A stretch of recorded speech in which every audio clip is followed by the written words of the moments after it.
So I read the book, The Moral Animal by Robert Wright. A lot of you guys wanted me to read this book, and so I finally read it. Now, before I go into any of the details inside this book, I want to basically get everybody on the same page and give an overview of what the book is going to be about. So the best way I think of explaining this book is to consider like all the research done in social science. So like research into family dynamics, research into personality dynamics, research into social behavior, or even things like parental strategies or stuff like this, right? Any one of these areas of research that you would traditionally find in the social sciences has a framework or a lens of analysis. You could take a Freudian approach, you could take a Jungian approach, you could take a cognitive approach, a behavioral approach. No shortages of schools of thought, right? And so what evolutionary psychology does is it is just another one of these lenses. It's basically going to take an evolutionary psychology approach to all the things that social scientists traditionally look into. So in this book he does that, and he basically looks at different areas of research and applies an evolutionary lens. That's all the book is going to be doing. So with that out of the way, let's jump into the first chapter. And the first chapter is the introduction. I actually quite like the introduction. It's not the best overview I've seen of evolutionary psychology, but it is a pretty decent one. And one of the first sections talks about how Darwin, when he was writing in his, it's either Origins of the Species or Man and Animal and the Expression of Emotion. I forget what the book is called. One of these two books, Darwin said that he sees a new foundation for human psychology or for the social sciences in general, and that foundation is natural selection. The reason why he thinks that this is a new foundation is because if natural selection applies to all organisms, then it should also hold true that it applies to the brain. There shouldn't be any reason why it only applies to our hands or our elbows. It applies to the brain. And if it applies to the brain and the brain is just the mind, then the human mind is shaped by natural selection. And so the foundation of everything we think, we perceive, and we feel is natural selection. So there's one part that tries to basically clarify this new foundation for social sciences by saying that it's natural selection. Another part in this chapter clarifies what is called the standard social science model. All the evolutionary psychologists mention it. I thought it was funny when I first came across this idea that there's like a standard social science model, because before I came to evolutionary psychology, I wouldn't have used that term. But then when I came to evolutionary psychology, I realized that the term is fitting, because if you look at like Jungian or Freudian or Skinnerian or Piaget or any of these people, although Piaget not as much, you'll see that there's differences between them, but the evolutionary psychology critique applies to all of them equally because they all ignore things like genetics or natural selection or various forms of like what we would call human nature. They don't account for these things. And so in that sense, they're a standard social science model, even though there's a lot of differences between those respective worldviews. So the idea behind the standard social science model is basically environmental determinism, or that humans are blank slates, tabula rasas. Obviously not every author is as extreme in this view, but it's a good characterization. It's just the idea that they're ignoring genetics, ignoring hereditary factors, and not accounting for things like natural selection inside their worldviews. And so we call it the standard social science model. He then talks about the misuses of Darwinism, and he's primarily aiming this at social Darwinism. So I'll try to explain social Darwinism. The idea behind social Darwinism is that the inequalities found in society are probably based off of who is fitter, and just in nature how those who are fitter should benefit, or do benefit. So it is probably also a natural phenomenon in human society that those who are fitter are also benefiting, and we should not try to squash that kind of inequality, perhaps because you just can't do it since it's natural. That I think is the closest steelman to social Darwinism I can think of. However, the problem with this is it doesn't understand the definition of fit, and we'll talk about this later, what fit means. But for now, for like simplicity's sake, fit doesn't necessarily mean the strongest, the smartest, or the fastest, or anything like that. That is not what fit means. And there are many cases where those who are the strongest, the smartest, or the fastest actually don't reproduce as frequently, and as a result, they die off. Social Darwinism also is too heavy on genetic determinism. I would concede that there is some degree of some degree of genetic determinism in evolutionary psychology, right? You cannot learn languages overnight. because you don't have the right hardware to do that. You're not a chat GPT, you're not an AI software. You can't do that. You can't fly without technology. You just don't have the genes to do this. There's no amount of environmental conditioning that can make you do this, right? Pinker gives the quote that, like, we can't make giraffes learn calculus. Even if you put them in a school to learn calculus for 100 years, they just won't learn calculus. So in that sense, evolutionary psychology does argue for genetic determinism, but social Darwinists argue for like a really hard genetic determinism, which is nonsense. So going back to like, if someone is more intelligent, then they're more fit, and therefore they're going to be earning more resources or having a competitive advantage. An evolutionary psychologist wouldn't argue that. A social Darwinist would say that this person was born smart and now they're benefiting from it. It's a kind of hard genetic determinism, and it just doesn't hold true. There's a lot of malleability in human nature, as evolutionary psychologists argue and as Robert Wright argued, and this malleability holds true even into adulthood.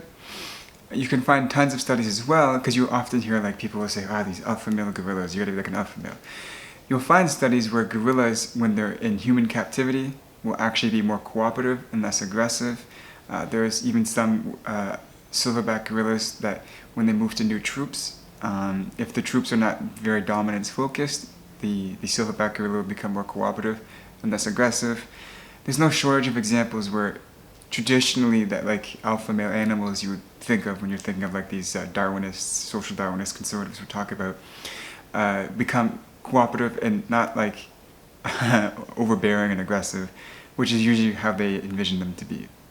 The last thing he talked about in this chapter, which I thought was a really good insight that explains evolutionary psychology, is going from division to unity. So in like the 1800s, 1900s, a lot of people used biology to support division. They used it to support classes based off race, classes based off like intelligence, stuff like this, right? And modern evolutionary psychology does exactly the opposite of that. It argues that people are more similar than dissimilar, that we're more unified than divided. There's a great book called Human Universals by Dan Brown.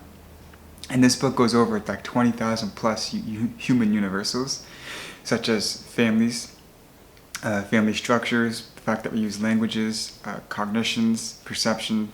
There's so many, there's no shortage of similarities between human cultures.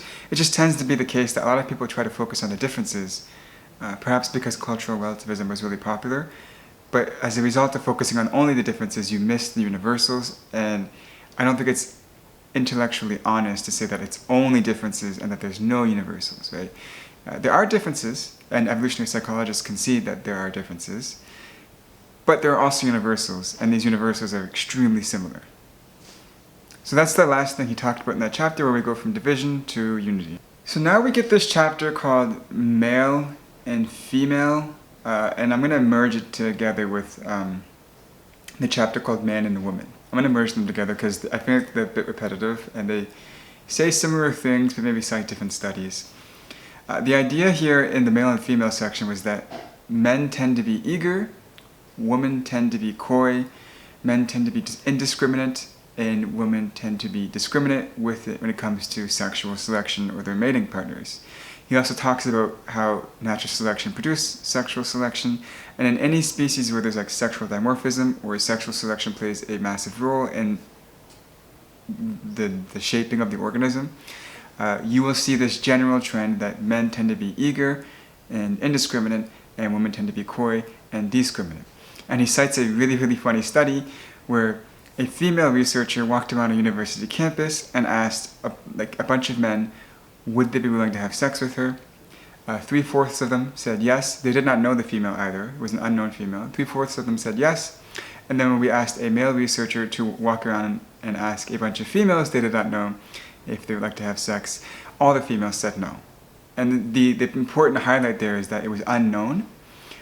So the men were willing to have sex with an unknown female, indiscriminate and eager, whereas the female was not only going to be not having sex with someone they didn't know, discriminate, but none of them said yes, right? So coy. So he also looks at primates as well and discusses the continuity between humans and other species in terms of sexual behavior. So for example, bonobos or chimpanzees or gorillas using sex for social bonding, conflict resolution, and politics, as well as pleasure, and also obviously reproduction purposes. And he does add a lot of nuance as well. He likes to do this quite a lot because people love to like strawman evolutionary psychology on this. He accepts that there is different sexual strategies, there are different mating strategies that both men and women can produce. There's always going to be exceptions to the rule. The eagerness and the coyness thing is a general trend. It is not for every case and every instance it holds true. There will be exceptions to the rule. And he says also that culture can have an impact on the way that sexual selection is carried out. So it's, again, not this hard genetic determinism that people accuse it of. It is not that. And he's not saying that everybody behaves in accordance to this general trend. There are exceptions to the rule. So in the next chapter, he talks about marriage, and he calls it, I think it's called the marriage market. And there are some interesting ideas in this chapter. But before I can explain the chapter, you have to understand that evolutionary psychologists view men and women as resources, right? A male view a woman as a resource, and a female view a man as a resource, in order to get ahead in the game of evolution, okay? There are probably incentives for people to treat other people like resources, even if you really like the person. You could love the person, but it's still, technically speaking, a resource in terms of evolution. So that's something you have to keep in mind when you're considering evolutionary insights. So in this chapter, there is a lot that he unpacks, or a lot that he unfolds, and some of it's quite interesting and very counterintuitive to even how I view things. On the one hand, so there is a mystery of monogamy, and we don't understand why monogamy exists. It shouldn't exist, technically speaking. I think 86% of societies were non-monogamous, they were polygamous, and the ones that did have monogamy were not economically stratified. And so when you have societies that are monogamous and economically stratified, which is an extremely weird thing, we need an explanation for that. And so he tries to kind of unpack this mystery of monogamy. Another thing too was an interesting insight he had on egalitarianism, where he said that polygamy actually led to females getting more resources from males, and so was actually more egalitarian, because in monogamy, a woman has to settle for a male, and rich males don't have to share their wealth with many women. And so in some sense, it's actually less egalitarian for females. Now, we don't have to go down that route. I just thought it was an interesting comment that he made, and it is there is some truth to it as well, which I thought was very counterintuitive. But in terms of the monogamous societies, the way he explains this, he says, is that monogamy might have arisen as a result of it leading to better pair bonding, more stable societies, and basically less male-to-male competition. These are the three things that he said might have led to monogamy being a thing. So if you think about it, on the one hand, if you had 100 poor males and one rich male who basically monopolized females, then you could see how 100 poor males might threaten the one rich male, even though he's rich. And so he's theorizing that possibly one of the ways that monogamy came about is to reduce male-to-male competition by basically allowing for other males to have access to the resource that we're going to call females. And again, keep in mind, both men and women are resources. I know we don't like talking like this, but from an evolutionary perspective, we have to be able to entertain it. Another interesting thing that he pointed out was a statistic that I was kind of dumbfounded to hear, which is that there is a pacifying effect to marriage. So men who are married are much less violent than men who are not married. Most of the violent crimes are committed by men, and people talk about finding exceptions to the rule in this case. But if you look at, I think it's homicide, or basically just any modern violent crime, most of it is disproportionately committed by men. And when you look at it, it's mostly men who are not married. And so there's a thesis that marriage has a pacifying effect, and so monogamy is a benefit for society, and we've moved towards monogamy because it just leads to less violence. It's more stable in the long run. And the last thing he mentions for the explanation of the mystery of monogamy is the division of labor. That's pretty basic, right? Man can do one thing, woman can do another thing. You could have like gender roles, okay? So the division of labor is another explanation. But overall, the point here to make is that monogamy is quite a puzzle, and nobody's actually answered it. This is his attempt to answer it, and the only thing that makes sense is polygamy. Now, he also comments on serial monogamy that we have now inside society, and he thinks it's like not good. Most serial monogamous societies were not societies he wanted to live in, and so he actually thinks that this serial monogamy is a bit of an issue. And in the end of the chapter, the book is called The Moral Animal, and so at the end of each chapter, talks about moral ideals, and he thinks serial monogamy doesn't fit human nature whatsoever, and we should move away from it. Now, another chapter he talks about is altruism or reciprocal altruism, and why does it even exist? It's like a very big puzzle as to why there's any altruistic behaviors. And he starts off by talking about how Darwin had concerns with altruism. Darwin wrote a letter to one of his friends saying ants have the power to destroy his entire life's work, because he doesn't have a way of explaining their seemingly pro-social behaviors. For example, that some ants will block the entrance to an anthill by standing there with their head facing the entrance, and they have like a big head or whatever. Some ants will hang from ceilings to feed other ants. That's their sole purpose. Some ants will blow themselves up to attack invaders, and we had no way of explaining this. And we go into things called like group selection, because Darwin appealed to group selection, and they think it's a mistake that he did this. Darwin said that, well, if it's for the benefit of the species, I could see how natural selection would bring it about, but it doesn't seem to benefit any individual ant, so it's still a bit confusing, but group selection is good for now. What we later found out is that in addition to this thing called gene selectionism and the discovery of DNA, these ants that do these so-called altruistic behaviors actually tend to be highly related to one another, like 3/4 genetically related to one another. And to put that into perspective, human siblings are 1/2 related to one another, and cousins are 1/4. So ants have a higher degree of interrelatedness, and insect societies in general do. Insect societies tend to be much more altruistic. And there was this one entomologist who said communism works great for ants or bees because they're all genetically related to one another. And this is basically the idea of explaining away these altruistic behaviors is still related to self-interested genes, that genes are protecting copies of themselves. So a gene can put 3/4 of itself in that ant, and as a result, it has no problem with blowing itself up to protect the other copies of itself. Another thing to help explain, so that's kin selection. And now another thing to help explain this kind of behavior is not just kin selection alone, but is also tit for tat or reciprocal altruism. So they asked this guy named, I think it's Axelrod. So Axelrod asked a bunch of people, I don't know if he asked him directly, but he asked a bunch of people to basically program a strategy to win in a simple game. And the strategy that was actually the least sophisticated was tit for tat. And tit for tat won by a large margin, I believe. And tit for tat is just basically, if you cooperate with me, I will cooperate with you. If you cheat me, I will not cooperate with you next round, right? And basically in iterative games, tit for tat tends to be the most stable strategy available, as opposed to like all the other ones like cheat, then cooperate, cheat, then cooperate, or something like this, right? You could think of a number of ways to play this game.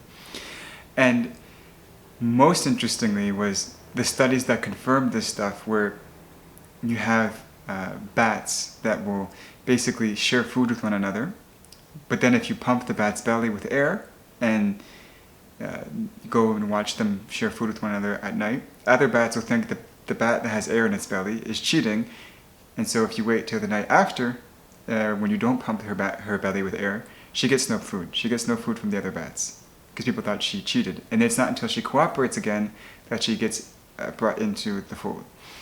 So tit for tat, or like reciprocal altruism, in addition to kin selection, basically traits that benefit members of your species that hold 3/4 of your genes, these two things will explain altruism in general. And so it kind of solves At least it satisfactorily answers the mystery of altruism for me. Now he comments on some other stuff related to evolutionary dynamics and like frequency evolution and things like this, like basically the way evolution works. And this is where you get some of the interesting stuff that really highlights how much social Darwinism doesn't actually understand evolution. So on the one hand, you could very easily imagine animals that avoid fruitless fights and so therefore are not alpha or like dominant have a competitive advantage on the one hand, right? And so this idea that you need to be the most aggressive, the smartest, and so on and so forth is not true. There are tons of strategies that don't aim for smarts or dominance that actually tend to work, such as like avoiding fruitless fights, right? But on the other hand, there's this thing called frequency selection that argues there's an equilibrium for any kind of traits you find inside society. So take, for instance, dominance and passivity, or basically like, it's dominance and passivity, okay? Like being passive and being dominant. If there's too many dominant people, then you're no longer avoiding fruitless fights, right? You're fighting too much. And so people who are passive, as a result of being passive, will have a competitive advantage over you because you're wasting all your time on fruitless fights. And so you'll be in disequilibrium. Whereas if there's too many passive people, then those few people who are dominant will have a competitive advantage over the passive people. And so what is more fit will depend on the equilibrium, or like the balance between dominance and passivity. Same thing holds true for traits like honesty and deception. If you have too many people, or not even honesty and deception, we could say deception and detection. Okay, this is a better pairing. If you have too many people who are detectors, then those who are deceivers will not benefit. But if you have very few detectors and a lot of deceivers, then maybe deceivers can benefit. It will just depend on basically the levels of things that you find inside your society. And so which traits determine fitness can be dependent on the frequency of the trait. On the frequency of other traits. So those are some of the ideas from the book. I'd have to say that the book is meant to be a general audience. So if you're someone who already knows a bunch of stuff about evolution, then I wouldn't recommend you go and read this book because it is like an introductory book. It is a basic book. And I found that there are times it was a bit repetitive for me. But also the writer does repeat himself quite a bit in some of the chapters. So keep that in mind. And there are also some chapters on Darwin's personal life. I don't know how I feel about those. I still don't know how I feel about those. Like he would, for example, explain, let's say male and female. He would explain male and female. And then after explaining male and female, he would talk about Darwin's relationship life by applying the concepts learned in male and female section to Darwin's life. It's interesting, but I'm not sure how I feel about it yet. I still need time to digest that. On top of that, when he says like the moral animal, I feel like the title is slightly misleading because there wasn't a lot of time dedicated to morality. And in many cases, morality took kind of like an implicit backseat, or he would basically add at the end of each chapter moral ideals or like Darwinian moral ideals and discuss how certain things inside society don't really suit our nature or like what natural selection has given us. I wasn't like a super big fan of that, but it is interesting. I have mixed feelings on it.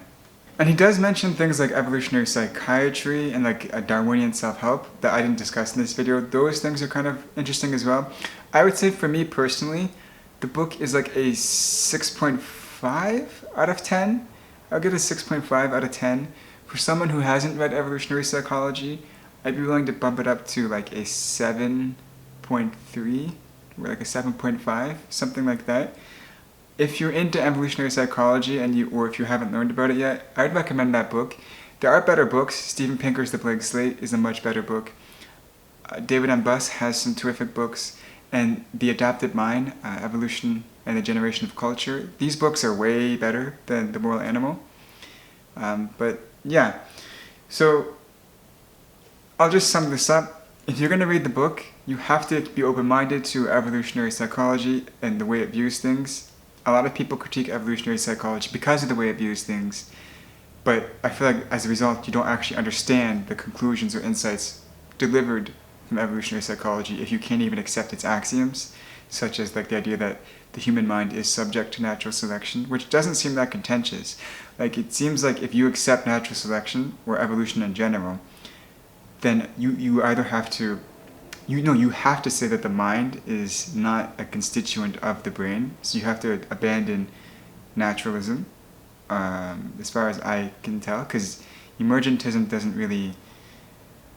A non-naturalist emergent worldview, like, God, that's jargon. Basically, anybody who argues for like platonic reals, or like things that exist without physical basis, would not be a naturalist. And if you accept naturalist, then evolution would have to apply to the brain. So I don't really see how you could, as long as you accept evolution, I don't see how you could reject evolutionary psychology. That's still a puzzle to me. And then if you want to reject evolutionary psychology, another simple way of doing it is rejecting evolution. At any rate, this is like a side rant. You have to just read the book, be open-minded. You can come to your own conclusions. Don't like listen to people strawman evolution. A lot of people strawman evolution, especially evolutionary psychology. Read the book. Let me know what you think. And with that being said, bye-bye. You can also find some pretty wild stuff where like some social Darwinists advocated for sterilization programs. This is very wild. So the point being, social Darwinism is pseudoscience. We can just throw that away, and it's a misuse of Darwinism.